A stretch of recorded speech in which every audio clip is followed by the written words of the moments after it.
بعد ذلك المؤلف ينتقد المحدث النوري. المحدث النوري وهو يتحدث عن ابن عربي يقول إن ابن عربي يقول بأن الرافضة في صور خنازير. موجود الكلام في صفحة 411، ما عندي وقت أذكر التفاصيل. السيد الطهراني يعترض عليه، يقول هذا تحريف. كيف تقول بأن ابن عربي قال بأن الشيعة في حقائقهم خنازير؟ هو قال بأن الشيعة في حقائقهم كلاب.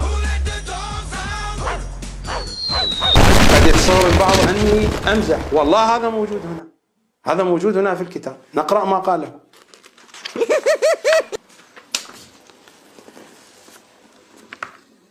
إن عبارة ذلك الرجل الرجبي في مكاشفته كانت مشاهدة الروافض في صورة الكلاب، فغيرها المحدث النوري في نقله إلى صورة الخنازير. ومعلوم أن الخنازير أسوأ وأقبح، لأن الكلب يمتلك صفة الافتراس، بينما يمتلك الخنزير صفة عدم الغيرة وعبادة الشهوة. ولم نجد أحدا سبق أن ترجم الكلاب إلى الخنازير.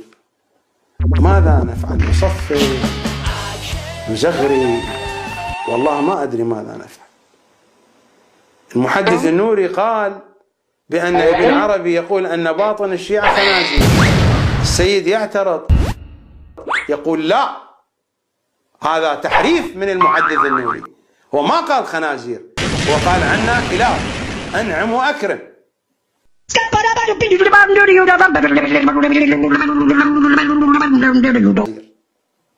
وموجود في محاضرة الأبرار ومسامرة الأخيار موجود أن الشيعة في حقائقهم كلاب.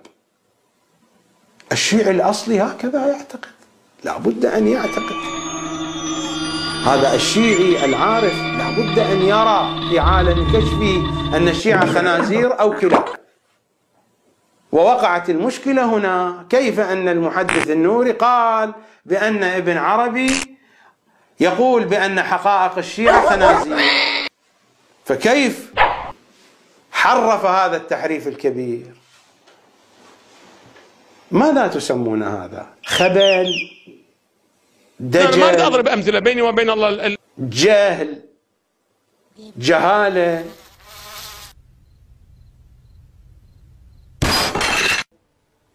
ضحك على الذقون، سفاهة، تمويه، خداع، والله ما أدري، وحق الحسين ما أدري.